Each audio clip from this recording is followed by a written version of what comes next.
we're going to talk about, we do this every year. We've done this in these workshops for USIP initially, and now combining this with the UAC Management Conference.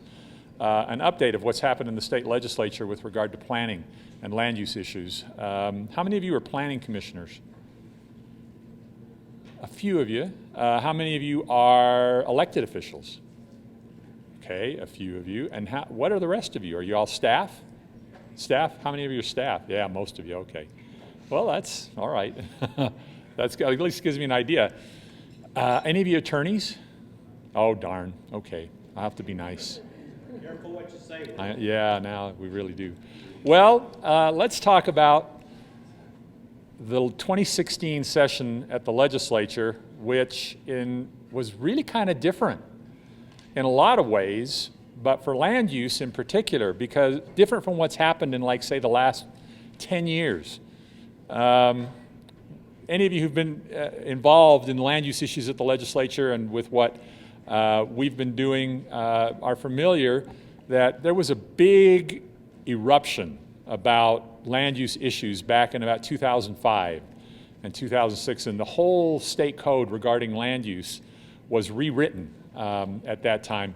And it started out as a pretty contentious process, and that was during the time, 2005, 2006, pretty much a real boom time for growth and development, and that's when people chafe at a lot of what's going on in local communities and in counties with regard to land use regulation. And so things exploded, and after that everybody said, there's got to be a better way than coming up here during each legislative session and dealing with these individual issues that rise up at the time, and nobody really knows what it's all about, and then everybody tries to get educated during the session and try to pass some things, and it really kind of turns out messy at times. And so there was an effort between the local government officials and the development community and created what was called the Land Use Task Force.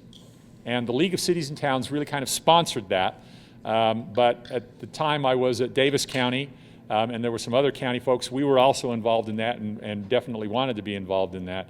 And for a period of years, that Land Use Task Force really became recognized as a place, if you're going to have a legislative issue with regard to land use and planning, that was the place to go to talk to these folks and because a lot of these issues really were things that could be worked out between the two groups and not need legislation, and in many cases unnecessary legislation. And so that was working pretty well. The last year or two, it's not been working real well. And we're not really sure why. There's probably a lot of different reasons. I think one reason is we now have a lot of people in the state legislature that were not there 10 years ago and don't have that memory of what happened back in 2005 and 2006, and then what was the mechanism that was kind of put in place to help things be a little bit more smooth. And so now you get these newer legislators that on their own decide they're going to fix an issue and take care of it. We're kind of returning back to what things were like prior to 2005, 2006. And then, quite honestly, folks, we're kind of doing it to ourselves as local governments, because sometimes we're doing things that probably we shouldn't be doing. So in this legislative session, there were over 30 bills introduced that had some kind of a provision in there somewhere related to local land use and planning regulation. And many of those were just completely unexpected. We didn't know they were coming. They hadn't been talked about with the Land Use Task Force. This is a list, and we'll talk about most of these bills, but just to give you a little bit an idea. But when I say death by 1,000 cuts, that's really, I credit Jody Hoffman with the League for that term, because she was kind of characterizing it that way as we all began to see these various bills that were coming up and the issues that were popping up. And a lot of them, they just had a little something to do with land use regulation, but every one of them was taking some authority away or restricting to some extent what local governments could do with regard to land use and planning. And when each bill by itself was not a big deal, but when you added them all up, that's why it was like death by 1,000 cuts. It was a lot of things. So we had a number of bills that preempted local authority, and then we had a number of other bills that really had no input from the land use task force. Neither did most of the bills on this side. And I mean, it included everything right down to like the medical cannabis bill. That was a big issue in this legislative session. How many of you knew that it was an issue also with regard to local land use regulation?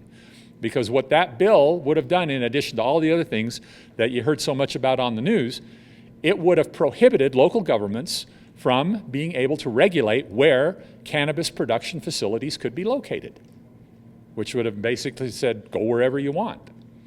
And, taking away some of that local authority. So, I mean, there were a lot of things that were happening during the session with regard to that, and that's why we kind of characterize it as death by 1,000 cuts. So, what I want to do now is let's go through the bills, and let me just say this too. If you have questions or comments, pipe up. It's always better to hear from you and get the input, and we can react to any questions or comments that you may have, and I think you'll find that other people will benefit from that as well. Let's talk about the bills that were passed in the legislative session that affected local land use and regulation and planning issues. The first batch of bills I'm going to go through are things that either require you to take some action or make it optional, things that you can do in terms of modifying your own land use regulations. And that'll be the first batch of bills, and the second batch of bills we'll talk about will be those that are just kind of interesting from a planning standpoint, some things that they do that you probably ought to include in your considerations as you're doing planning in your local communities, in your counties. And then at the end, we're going to talk a little bit about why this happened, this death by 1,000 cuts thing, and maybe what we need to do about it. And there were a couple of these issues, bills that were big issues in that regard, and probably are emblematic of what may happen in the future and how we need to try and maybe avoid some of these issues. So let's start. First bill we want to talk about, HB 161, agricultural parcel amendments. What this bill did was that it provides that an owner of an agricultural parcel of land with a single-family home on it can divide that single-family home out and leave the agricultural parcel without having to go through your local subdivision regulations. Okay? Now, there's already a provision like that in the state code. It's a little different than this one, and I'm not really sure why we needed this one, why it came about. Like I say, it's a little bit different, so there's probably now a couple of different options for how to parcel off parcel property in agricultural areas. But what this bill, it doesn't give it carte blanche. They don't have to go through your subdivision process, but it does have to meet your zoning requirements. Both parcels will have to meet your zoning requirements. And they will also have to record on there an easement or a statement with the county recorder for the agricultural parcel of land saying this parcel can't be used for anything except agriculture until such time that the zoning changes, that the local authority may change the zoning. But otherwise it's got to meet with your setback and your lot size and lot width and all of those requirements that you may have in your zoning code. Let's move on and talk about resource management planning. You all may recall last year, the bill that was passed last year requires every county in the state to do a resource management plan, and it's very detailed in the things that are required. You all remember this? So there were some glitches or some issues with the bill that was passed last year. Probably most importantly for many was how the counties could access the funding that was allocated with it to help the counties pay for the cost of doing these resource management plans. And then there were some issues on timing as well. So the bill that was passed this year, the things that it did primarily were that it extended the deadline. There was a deadline and these plans were supposed to be done sometime later this year. But the deadline's now been extended. The Planning Commission, under the extension, has to have their recommended plan done in January of 2017. And then the elected body, the county commissioners or the county council, has to have it adopted by it's July or August of 2017. So sometime in the summer of 2017. So you got a little more time. And then it also clarified how the funding works, because in the initial bill, I think it said something to the effect of, you expend the money first, and then if we approve of your plan, then you can get the money from the state. in order to pay for doing this, or help pay for doing it. And there were a number of counties in the state that said, we haven't got the money to do this in the first place. Can't we get some of the money up front? And so there were some issues with that, so that's all addressed in this, how to obtain some of that funding. The state legislature is, in this bill, is directed to then adopt a statewide resolution with regard to resource management plans in their 2018 session.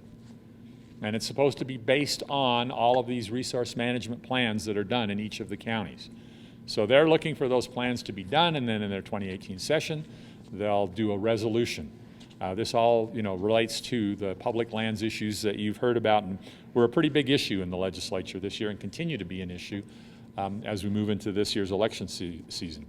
Now, it does one other thing. With the resource management plans, when the bill was passed last year, it just talked about each county addressing all of these various resources. Now, we all knew that what this really was targeting was the public lands, BLM, Forest Service lands, and the federal public lands.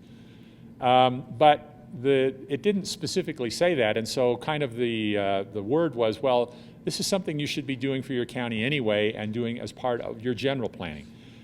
Well, this year there was language put in the bill that said specifically that this is for your public lands. So it's clear now that what this really is to relate to and to be directed towards. So those are the modifications that have been made, and good luck to all of you in getting your plans done in time and getting the money to do them. Any questions on this?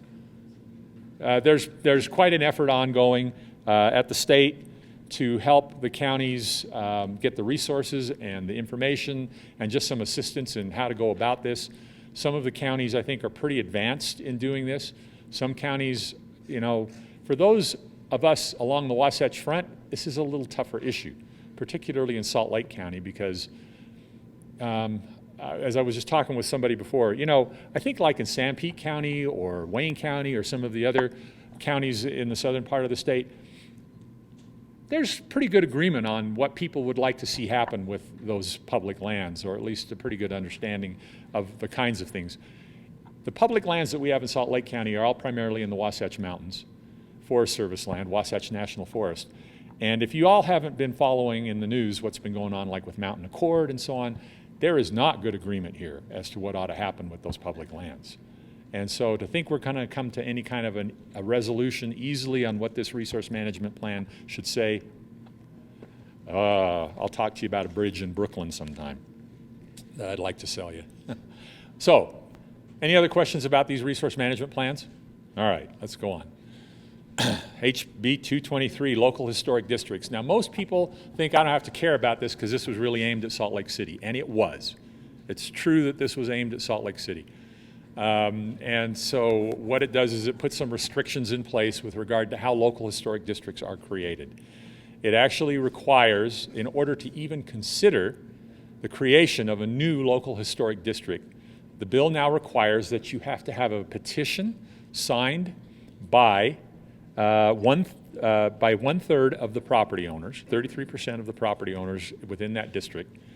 And then it requires that as the process goes along that there is an information pamphlet put together and distributed to all of the property owners.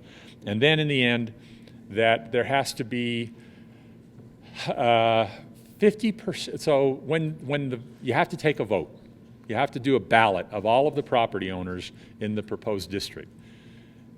And when the vote comes back, the way the bill was originally written was 50% of the returned ballots have to be in favor of this. But there was also a provision that was included in there saying that you had to get ballots back from at least 2/3 of the property owners. There was a lot of debate that went back and forth on that, and in the end, the legislature, so at one point the legislature actually approved the bill and said that you just needed 50% of the returned ballots. And the 2/3 property owner requirement was not in there. Well, politics being what it is, a number of legislators from the Salt Lake area voted against the bill after all of this wrangling went about what the language should be. They still objected to the concept, voted against the bill. So we had a senator who made a motion to bring the bill back and included the provision in there that said that, and you had to have 2/3 of the property owners returning ballots. It just made the ability to approve a historic district that much harder by doing that. That's kind of like the inside baseball politics of what happened with this.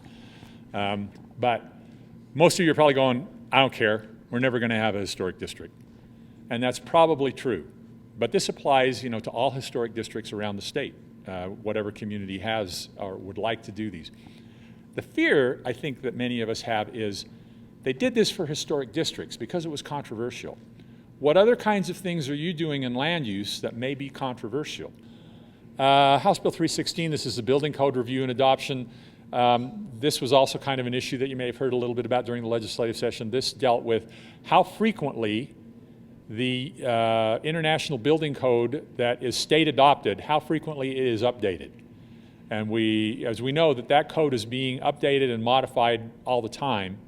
And then every so often they come out with major rewrites of the code. And the question here is how frequently do we change those codes? Do we or modify and adopt the updates to the code? And the argument on the building industry side is if those codes are constantly changing, it's hard for us to keep up with it and to standardize processes and so on. And that's a good argument. But I think the international code generally comes out with I don't know what you would call the latest version or the latest edition every 3 years or so. What this bill says is they're going to do the modifications every 6, I believe. Now, there were some changes made, or there was some modification. Also, as part of that code, oftentimes there's the energy code that goes with it, and of course all of the discussion about energy efficiency, and also with the energy efficiency goes air quality. And so there was a lot of discussion about that energy code ought to be updated more frequently so that we have the latest because of the air quality issues that we have along the Wasatch Front. And there was a little bit of give on that. There was some ability to do a little bit more frequent updating for the energy code. I think probably the most significant thing in regard to that was the provisions for what they call the NOx water heaters was included in this bill in the end. There was a lot of resistance against doing that. When I say NOx water heater, what this means is nitrous oxides, now a substantial part of the air pollution component. And one of the biggest contributors now, because of cars they've dealt with the NOx issue pretty well with the catalytic converters and other things. One of the biggest contributors to NOx now are individual home water heaters.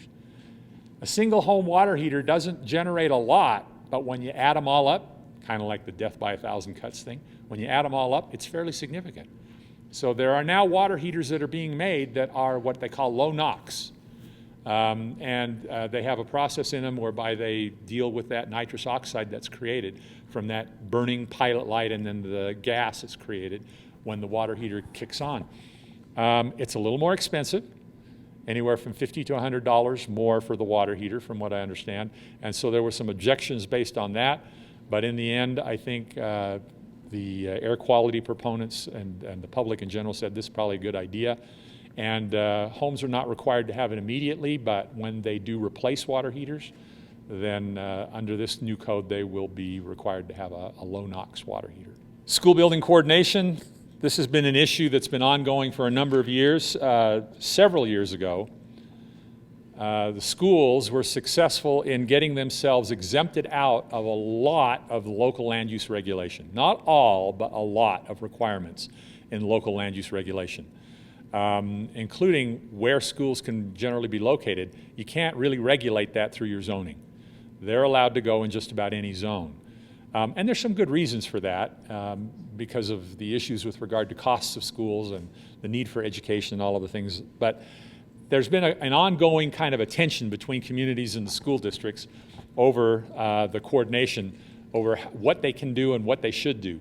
And so there have been a few bills over the past few years that have required or mandated some better coordination between school districts and locals. And this is another one of those bills.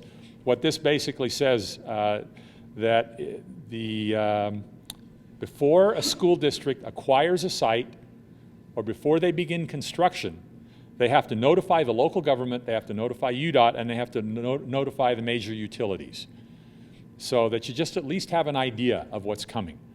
What was happening and what was being a real problem for some of the local communities and UDOT and others is all of a sudden, without really any idea, the school districts were acquiring a property and beginning construction of a new school, and the community was like, we've made no provisions whatsoever for the kind of utilities that you need there, for the kind of roads and sidewalks that may be needed there, and it may not even be in the best place. Maybe it's right next to or in a commercial area or something like that.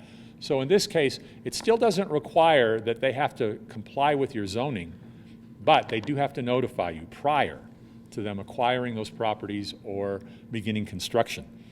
And it also requires them, as part of that notification, to provide to you, as local governments, a child access routing plan. Because that's been a big issue. Sometimes where these schools have been located, there haven't been sidewalks, and oftentimes in much of the area around it. And then you have all of the issues with trying to get kids to the school, either on the streets or then the increased need for school busing or whatever. So that's part of what they're required now to do, is provide that when they do that notification. Senate Bill 44, Construction Code Amendments. A year or two ago in the a bill, there was a provision that exempted agricultural buildings, and particularly buildings that sell agricultural produce, exempted them from building code requirements of up to 1,000 square feet. And there have been other provisions in the state code as well that allow for these kinds of structures to be located in any agricultural zone. So that's already something that you, as a local government, are kind of exempted from. The bill a year or two ago exempted them from building code if they were 1,000 square feet or less. This bill bumped that number up to 1,500 square feet.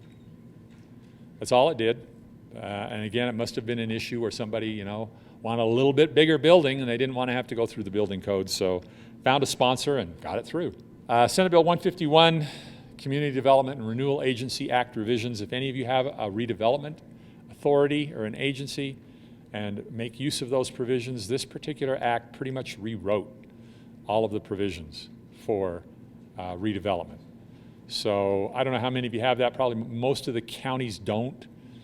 So this may not, well, the one thing that you may be interested in, and maybe not those of you here that are related or here for the land use part of this, but it has an implication on tax revenue for counties as well as all the other jurisdictions as well, because of the ability to do the tax increment financing and freeze the tax value, the taxable value and the tax income that you get from those properties. So there are some changes here. And by and large, I think most people have felt like they were good changes and are pretty positive about them. So if this is something of interest to you, there's a lot of detail in this bill. Find somebody in your staff or at UAC or at the league that can give you some detail on this. There's a lot of changes, a lot of provisions with regard to the redevelopment.